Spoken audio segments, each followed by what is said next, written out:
This currency, it's just based on faith. It's based that you believe it's worth something, that the person buying it from, that you're buying something from, believes it's worth something. Call me crazy, call me whatever, but I literally have thoughts sometimes that none of this is even real and that none of this even matters. Rent, mortgages, they are pieces of paper or numbers on a screen. None of it is real, but the consequences, those are real. It's called the American Dream because you have to be asleep to believe it. Shalom. Praise and start off by giving all praise going on to Yahweh, Hashem, Yahweh Shai, Hashem, Kakadash.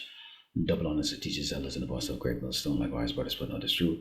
Faithfully, fearlessly, feeding the sheep and deep brothers and sisters. Tuning in, Shalom. Today's lesson is titled Egyptians Are Blind, Confused, and Desperate. And you saw in those short little clips that I opened up with, you can see, and you'll see the longer clips later on this lesson, that, people are looking for answers. They're confused as to why their lives have suddenly fallen. They're blind by the fact that the prince of Egypt, which is places known as spiritual Sodom in Egypt, is never going to be able to save them, and they're desperate, and when you're desperate, you tend to do desperate things, Let's go into the book of Isaiah 24 and start verse 10, and it reads, "The city of confusion is broken down, every house is shut up, that no man may come in. There's a crying for wine in the streets. All joy is darkened. The mirth of the Lamb is gone." And we are seeing this mirth disappearing every single day, as we get closer and closer to the return of our Savior, our Redeemer, Yahweh Shai, the Mashiach, And these people, including the people from our tribes, so-called Black Americans and Latinos, and Native Americans, they're not turning to the one that actually can help them. You see, when you put all of your fate into this system, and then the system has let you down, you now have nothing else to linger on to or to cleave on to, And they're not cleaving on to Yahweh, Ba'ashem, Yahweh Shai. This is the book of Psalms 146, and verse 3 reads, "Put not your trust in princes, nor in the Son of Man, in whom there is no help." So we, as a righteous, the hopefully elect of Yahshua, we put our faith into who? The Mashiach and the Father, Yahweh and Yahweh Shai. But these people, they put their faith into men that can speak boldly, proudly, and with some scripts and media, they definitely fall for it. Now take a look at the current boldness of the current prince of Egypt. Trump has left the building. Over. We can now project the winner of the presidential race. Donald Trump wins the presidency. What started off as unlikely, impossible, is now reality. I will fight for you with every breath in my body, and I will never, ever let you down. We have a president who actually fulfilled the promises he made during the campaign. Securing the border to foreign policy. He now has a record as president that's pretty damn impressive.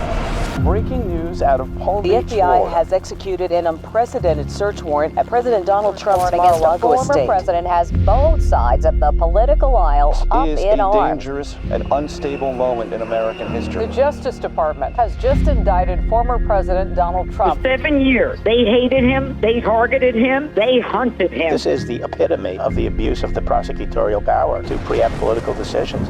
I never thought anything like this could happen in America. The only crime that I have committed is to fearlessly defend our nation from those who seek to destroy it. The more that a broken system tells you that you're wrong, the more certain you should be that you must keep pushing ahead. They want to take away my freedom because I will never let them take away your freedom. They want to silence me because I will never let them silence you. They're not coming after me, they're coming after you, and I just happen to be standing in their way, and I will never be moving. On November 5th, 2024, justice will be done. We will take back our country and we will make America great again. America will always rise to every challenge and overcome every danger. Donald Trump seems to always get stronger when challenged. These types of things, I think, give him strength. When I'm reelected, I will totally obliterate the deep state. As long as we have pride in our beliefs, courage in our convictions, and faith in our God, then we will not fail. So in that video, okay, you can hear a lot of bold words coming from that man's mouth. Make America great again. You know, he made all these promises what he's going to do, and you can see the adoration, the people worshiping every step that he takes. You know, they're absorbing it. They really, really believe that somehow he's going to bring America back to its former glory. Okay, this is Jeremiah 49 and Psalm verse 13. Because we as the hopefully elect of Yasharallah, we know different. See, we already know what's going to take place, what's taking place, and the end result of it. It reads, "For I have sworn by myself, said the Lord Yahweh Shemashai, that Bozrah shall become a desolation, a reproach, a waste, and a curse, and all the cities thereof shall be perpetual wastes." Okay, you have people ravaging, pillaging, destroying, okay, out of frustration, desperation. They're blind, they're confused. Why? It says, "I have heard a rumor from the Lord Yahweh Shemashai, an ambassador sent unto the heathen, saying, Gather ye together and come against her, and rise up to the battle." So as all of this chaos is going on right now, with SNAP benefits and welfare and job losses and all that stuff, the Lord right now is gathering these other nations to come against Great Babylon America. Okay? And it's no coincidence that America is placing its fleets, okay, its warships, okay, its bombers strategically across this earth, places like Greenland, going all the way down to Argentina, under the guise of invading or stopping drug smugglers or whatever the case like that. Is because they know that this is supposed to take place, okay, but the everyday minions, they don't see it because they're blind, confused, and desperate. Like, you're telling me that I have to live another 50 years, living this mundane ass life, doing the same thing over and over and over again, expecting a different result from the week before, living with all of this unnecessary stress and all of this unnecessary pressure, and I'm just supposed to be like chill and okay with it. It's unsustainable to me, and I feel like there has to be some way to escape it. It literally feels like we've all been lied to ever since we were small, and some people are just way too brainwashed to, see through all of the programming. It's like if you mention it to somebody and you tell them like, hey, there's so much more to life than, working and paying bills, they literally look at you like you have 4 fucking heads.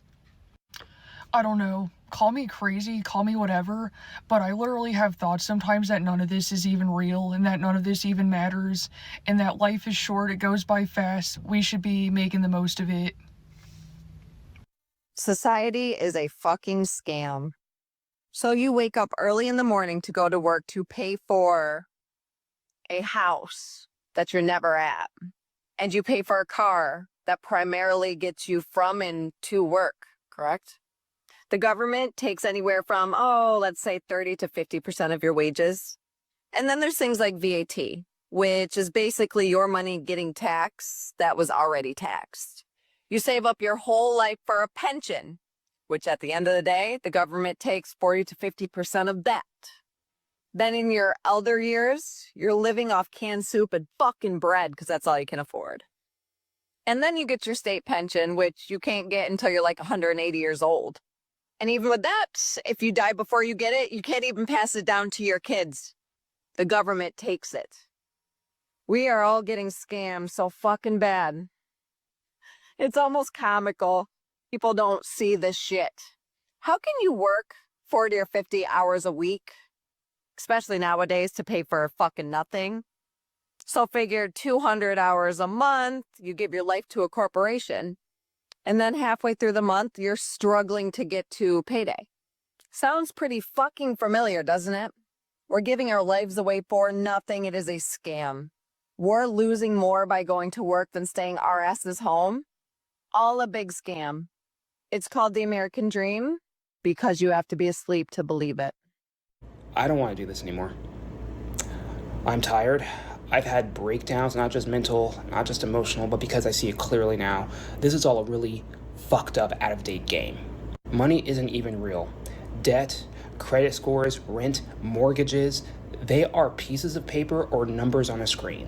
None of it is real. But the consequences, those are real. On us. And this game only exists so a few people can feel powerful. Their entire identity is status. And the only way they feel something is when they're dominating other people. And we're all supposed to just play along. Work ourselves into the ground, lose our minds so they can keep this fantasy going. I'm tired of living in a world where survival is a game. Tired of pretending this is normal. Honestly, I don't know what happens after whatever this is. But I know this can't be it. It says, for lo, I will make thee small among the heathen and despised among men. People no longer look at this place as the preeminent place to, model your society after, okay? It's filled with detestable things, detestable way of life. The people are detestable, low level, evil, wicked. And, you have nations right now realizing that you can never have a fair shake with the American government. It's a bully system. It's a murderous system. It doesn't care, okay? And it's headed by who? Esau the Edomite, the so-called white man. It says, thy terribleness I deceived thee, and the pride of thine heart, O thou that dwellest in the clefts of the rock, that holdest the height of the hill. Though thou shouldest make the nest as high as the eagle, I will bring thee down from thence, said the Lord Yahweh Shemel Shai. Keywords inside there, eagle was the national bird of Great Babylon, America. The eagle, okay? And these people don't make it a secret that they came out of the caves. They even have it in their Geico commercial that said it's so easy a caveman can do it, all right? Because they know where they came from, and with the renewal, okay, of their empire, okay, through the Renaissance, where they changed the image of the apostles, Yahweh Shemel Shai, and just about everything, and took credit for everything, okay, they have propelled themselves into the stratosphere of being worshipped like gods. But they're nothing. It says, as Edom, it said also Edom should be a desolation. Everyone that goes by it should be astonished and should hiss at all the plagues thereof. So the plagues are going to come in a whole lot of different ways. Socioeconomic, okay, you have a tyrant a tyrant dictator for a government. Okay, you have disease and pestilence running rampant. Okay, and a society that just has imploded on itself with a lack of morale. There is no morality here. All right?